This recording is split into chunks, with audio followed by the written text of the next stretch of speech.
हमने आपको अपनी पहली वीडियो में संविधान के कुछ इम्पोर्टेंट टॉपिक से आपको अवगत कराया था और इस वीडियो में हम आपके अच्छे रिएक्शंस के बाद ही हम आपके लिए लेकर आए हैं आज का वीडियो संविधान से जुड़ी नई बातें जिन पर हम आज बात करने वाले हैं। तो नमस्कार, मैं कृतिका आप सभी का स्वागत करती हूँ प्रभात एग्जाम के यूट्यूब चैनल पर। ये एक ऐसा प्लेटफॉर्म है जो आपको मिलती है सभी कॉम्पिटिटिव एग्जाम्स के बारे में महत्वपूर्ण जानकारियाँ जो आपको किसी भी एग्जाम में सफल होने में मदद कर सकती है। अगर आप हमारे यूट्यूब चैनल पर पहली बार आए हैं तो हमारे चैनल को लाइक और सब्सक्राइब जरूर करें और हमारी वीडियोस को सबसे पहले देखने के लिए बेल आइकन जरूर दबाएं। तो चलिए शुरुआत करते हैं आज की इस वीडियो की। जैसा कि आपको याद होगा कि हमने अपनी पहली वीडियो में बात की थी संविधान की संरचना के बारे में, उसका विकास कैसे हुआ, कौन से भारतीय अधिनियम को संविधान बनाने के लिए गठित किया गया था, संविधान सभा का गठन कैसे हुआ, चुनाव किस प्रकार करवाए जाते हैं।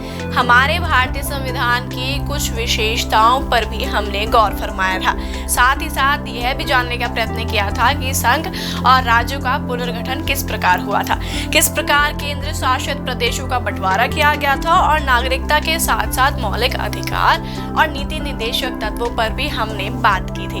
अब हम बात करने जा रहे हैं संविधान के कुछ अन्य महत्वपूर्ण मुद्दों के बारे में, जिससे हम शामिल करेंगे संघ एवं राज्यों से संबंधित संघीय कार्यपालिका के विषय।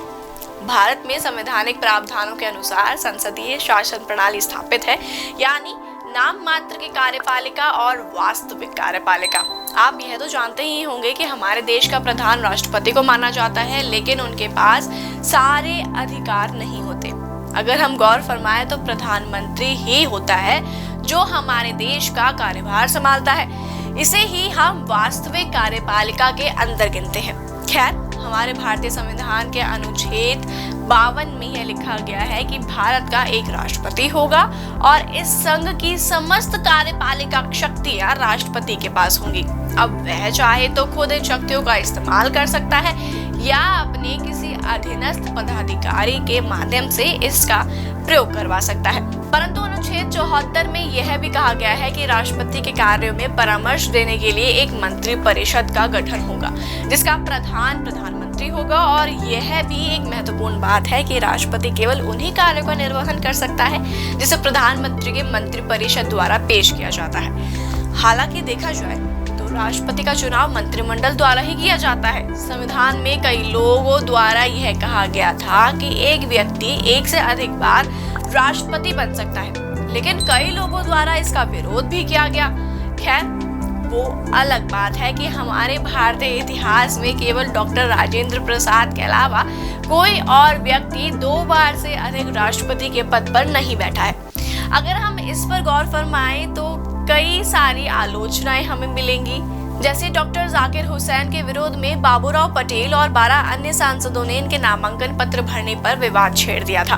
क्या आपको पता है कि वर्तमान समय में राष्ट्रपति को कुल मिलाकर कितनी तनख्वाह मिलती होगी और निःशुल्क छुट्टियां भी, यानी वह अपनी मर्जी के अनुसार कितनी भी छुट्टियां ले सकता है और उसके वेतन में से किसी भी प्रकार का भत्ता नहीं काटा जाता।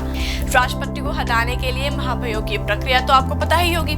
अगर कोई राष्ट्रपति कोई ऐसा कार्य करता है जो जनहित के लिए नहीं है या काफी लोगों के हितों की रक्षा नहीं करता तो उसे महाभियोग की प्रक्रिया के अनुसार हटा दिया जाता है। राष्ट्रपति द्वारा भी कई अधिकारियों की नियुक्ति की जाती है, जिसे आप स्क्रीन पर दी गई टेबल में आसानी से देख सकते हैं। संघ के मंत्री, राज्य के राज्यपाल, भारत के महान्यायविद, भारत के नियंत्रण एवं महालेखा परीक्षक, संघ राज्य क्षेत्रों के राज्यपाल, वित्त आयोग, राज्य भाषा आयोग, इन सभी के साथ राष्ट्रपति की शक्तियां भी होती हैं, जैसे कार्यपालिका की शक्तियां, विधायी शक्तियां, वित्तीय शक्तियां, न्यायिक शक्तियां। इसी के साथ राष्ट्रीय आपात, राष्ट्रपति शासन और वित्तीय आपात भी उनकी कुछ विशेष शक्तियों में एक गिना जाता है।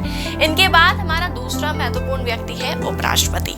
भारतीय संविधान के अनुच्छेद 63 के अनुसार भारत में उपराष्ट्रपति होगा जो समय पड़ने पर राष्ट्रपति की अनुपस्थिति में उसका कार्यभार संभालेगा।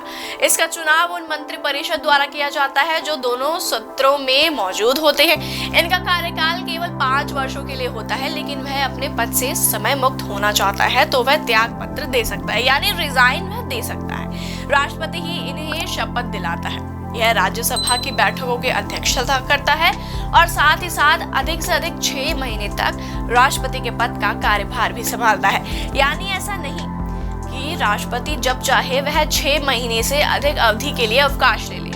अब यहाँ पर हमने राष्ट्रपति की बात कर ली, उपराष्ट्रपति की बात कर ली, लेकिन शासन को सुचारू रूप से चलाने के लिए मंत्री परिषद की आवश्यकता होती है, जहाँ केवल और केवल मंत्री परिषद के सदस्य ही इसमें महत्वपूर्ण भूमिका निभाते हैं। इन्हें मुख्य रूप से 3 भागों में बांटा जाता है, जैसे कैबिनेट मंत्री, राज्य मंत्री और उप मंत्री।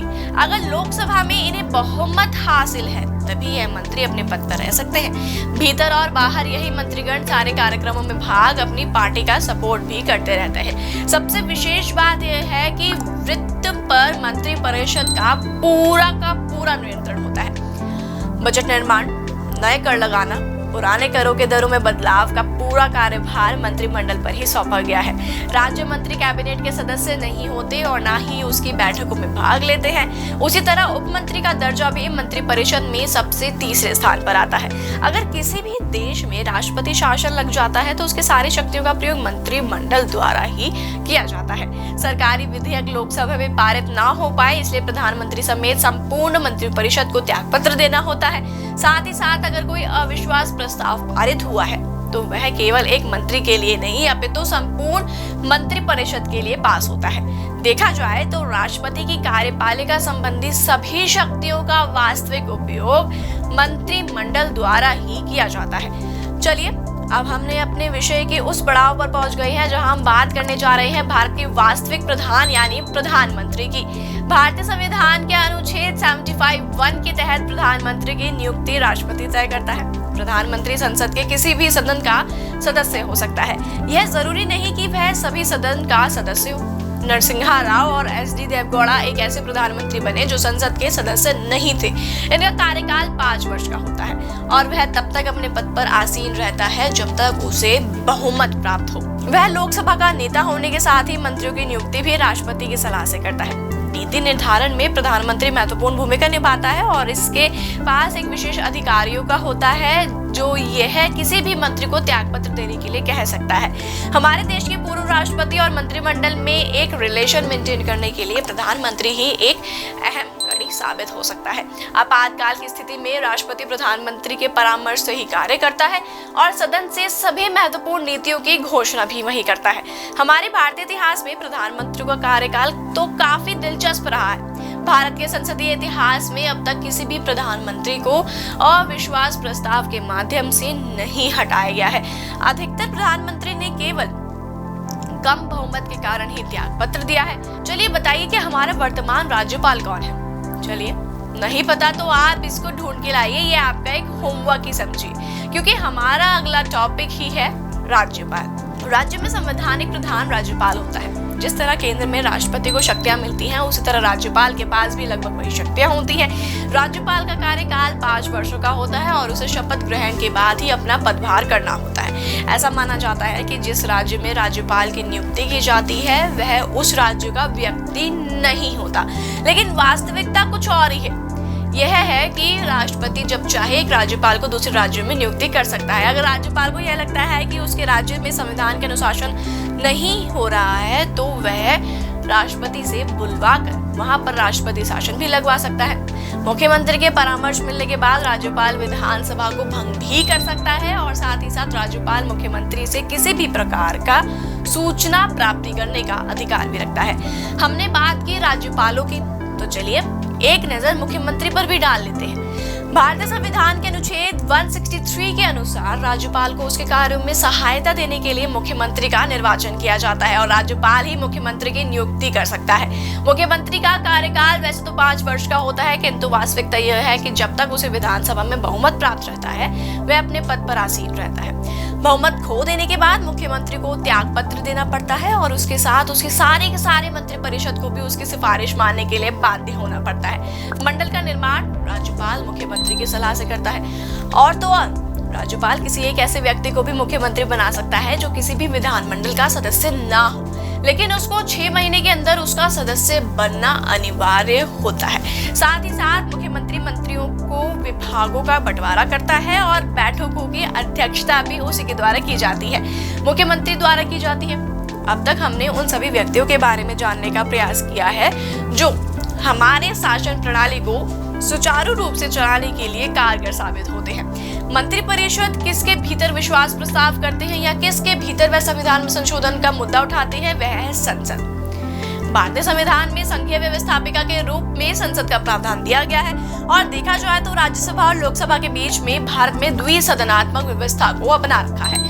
राष्ट्रपति के पहले वर्ष के प्रथम सत्र के शुरू में ही संसद को संबोधित करने के लिए आता है। सबसे महत्वपूर्ण बात, जिन विधेयक को संसद ने दोनों सदनों में पेश कर दिया जाता है वही कानून बन जाते हैं। हाँ, लेकिन राष्ट्रपति के हस्ताक्षर होने अनिवार्य हैं। इसके साथ साथ संसद के सत्र में राष्ट्रपति द्वारा ऑर्डिनेंस जारी किया जाता है। भारतीय संविधान के अनुच्छेद 105 के अंतर्गत सदस्यों को व्यक्तिगत विशेष अधिकार दिए गए हैं और इसी के भाग में संसद और विधानमंडलों को अपनी कार्यवाही को पूर्ण रूप से प्रकाशित करने के लिए पूर्ण स्वतंत्रता भी उन्हें दी गई है। देखा जाए तो संसद प्रत्यक्ष रूप से देश की जनता के लिए कार्य करती है। अगर उनके द्वारा पारित कानून देश हित में न हो तो उसका विरोध भी किया जाता है। सामान्य रूप से संसद की कार्यवाही को जनता के समक्ष रखा जाता है, लेकिन संसद अगर अपने कार्यकाल को गुप्त रखना चाहती है तो उसे पूर्ण अधिकार होते हैं। विधेयक को भी सदन में पेश किया जाता है। सरकारी विधेयक मंत्रियों द्वारा और गैर सरकारी विधेयक निजी व्यक्तियों द्वारा पेश किया जाता है। साधारण विधेयकों को किसी भी सदन में पेश किया जा सकता है, चाहे वह राज्यसभा हो या लोकसभा।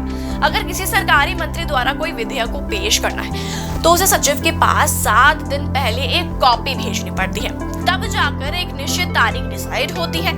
सदन के अन्य सदस्यों को भी उसकी कॉपी भेजी जाती है ताकि वह उस पर विषय पर अपने मत पेश कर सके। सदन में गैर सरकारी विधेयक पेश होने से पूर्व इसे संसदीय समिति से मंजूरी लेनी पड़ती है। राज्यों की सीमाओं पर पड़ने वाले प्रभाव और सरकारी भाषा के बदलाव के लिए भी राष्ट्रपति की मंजूरी लेना बहुत ज्यादा इंपॉर्टेंट है। जब एक सदन में एक विधेयक पास हो जाता है तो उसे दूसरे सदन में भेज दिया जाता है और अगर उसमें कोई अड़चन आ जाती है तो राष्ट्रपति दोनों सदनों का संयुक्त अधिवेशन बुलाता है। वह विधेयक पर अपनी स्वीकृति दे सकता है या फिर संशोधन। विशेष रूप से धन विधेयक राष्ट्रपति की सिफारिश पर केवल और केवल लोकसभा में पेश किया जाता है। इसे कोई गैर सरकारी सदस्य पेश नहीं कर सकता, केवल वित्त मंत्री के पास ही इसे पेश करने का अधिकार होता है। राज्यसभा को धन विधेयक पर स्वीकृति 14 दिन के अंदर देनी होती है। यदि राज्यसभा ऐसा नहीं करती तो 14 दिन के बाद राज्यसभा के संबंध में लोकसभा स्पीकर बीच में पड़ता है। इस सभी के साथ संसदीय समितियां व्यवस्थापिका का एक अनिवार्य अंग है। वर्तमान में संसद का कार्य केवल विधि निर्माण तक सीमित नहीं रह गया है, बल्कि उसे अंतर्राष्ट्रीय स्तर की अनेक समस्याओं का चिंतन भी करना होता है। कार्यों की मात्रा एवं क्षेत्र बढ़ाने से व्यवस्थाएं के ऊपर काफी दायित्व आ गए हैं। इन्हीं सबके समाधान में समितियों का निर्माण किया जाता है, जो उसके कार्यों के अनुसार दक्षता रखने वाले सदस्यों की नियुक्ति कर उसकी सहायता करता है। समिति का गठन लोकसभा के सदस्यों द्वारा या राज्यसभा के सदस्यों द्वारा किया जाता है। इसका मुख्य कार्य किसी अधिकारी द्वारा अपने अधिकारों से दुरुपयोग से माना जाता है। हमारे भारतीय संविधान के अनुच्छेद 118 के अंतर्गत नियमित नियमों के अनुसार इसे वर्गीकृत किया गया है, जैसे स्थायी समितियां और तदर्थ समिति। स्थायी समितियों के अंतर्गत आती हैं वित्तीय समितियां, विषयगत समितियां, सदन की समिति, जांच समितियां जिसके अंदर याचिका और विशेष अधिकार समिति, छानबीन समितियां जिसमें सरकारी आश्वासन समिति, अधिनियम संबंधी समिति और सेवाओं के उपबंध कराने वाली समितियां जिसके अंदर आवास समिति और संचालन समिति विशेष समिति आते हैं। चलिए अब इस वीडियो के अंत में हम बात करते हैं राज्य की व्यवस्थापिका के बारे में। विधानसभा के सदस्य का निर्वाचन मुख्य रूप से जनता द्वारा प्रत्यक्ष रूप से किया जाता है, यानी डायरेक्टली लोगों के द्वारा ही इसके सदस्यों का चुनाव होता है। विधानसभा में बहुमत का समर्थन प्राप्त होता है तब तक उसका कार्यकाल चलता है। अनुच्छेद 170 के अनुसार विशाल में विधानसभा में अधिकतम और न्यूनतम 60 सदस्य हो सकते हैं। विधानसभा की बैठक में 1/10 मत प्राप्त होना आवश्यक है। विधानसभा अपने प्रथम बैठक में एक अध्यक्ष तथा एक उपाध्यक्ष को चुनती है। स्पीकर की ऑप्शन में डिप्टी स्पीकर सदन की अध्यक्षता करता है। विधानसभा के सदस्य अपने बहुमत के द्वारा स्पीकर तथा डिप्टी स्पीकर को भी हटा सकते हैं। स्पीकर द्वारा निर्धारित तिथि को सदस्य अपने स्थान पर आकर विधेयक प्रस्तुत करता है। विधेयक पेश हो जाने के बाद अध्यक्ष विधियों के प्रथम वाचन को तिथि निश्चित करता है। विधेयक को पेश करने के दौरान इसे 3 भागों में प्रस्तुत किया जाता है। राज्यपाल को अधिकार है कि वह विधेयक को स्वीकृति प्रदान करे या उसे अस्वीकार करे। तो यह थी हमारी आज की वीडियो। अगर आपको यह वीडियो पसंद आई हो तो आप इसे अपने दोस्तों में शेयर जरूर करें। इन सभी विषयों को अगर आप विस्तृत रूप से पढ़ना चाहते हैं तो प्रभात प्रकाशन लेकर आया है आपके लिए भारतीय संविधान एवं राज्य व्यवस्था, जिसे आप अमेज़न या फ्लिपकार्ट से खरीद सकते हैं या स्क्रीन पर दिए गए नंबर पर संपर्क करके आप इनको ऑर्डर कर सकते हैं। उम्मीद है आपसे फिर मुलाकात होगी प्रभात एग्जाम के यूट्यूब चैनल पर। तब तक के लिए नमस्कार। यूपीएससी की प्रीलिम्स परीक्षा में गारंटीड सक्सेस के लिए भारत का प्रसिद्ध पब्लिशर प्रभात प्रकाशन आपके लिए लाया है यूपीएससी 26 वर्षों के topic wise solved papers. IAS doctor Manish Ranjan की इस बुक में है एक्सप्लेन्ड आंसर्स और ट्रेंड एनालिसिस। इसके साथ ही जरूर पढ़ें यूपीएससी सीसैट, जिसमें है पेपर 2 के 2011 से 2020 के सॉल्व्ड पेपर्स। ये दोनों बुक्स इंग्लिश में भी अवेलेबल हैं। आज ही ऑर्डर करें ऑनलाइन अमेजॉन या फ्लिपकार्ट से और क्रैक करें यूपीएससी एग्जाम।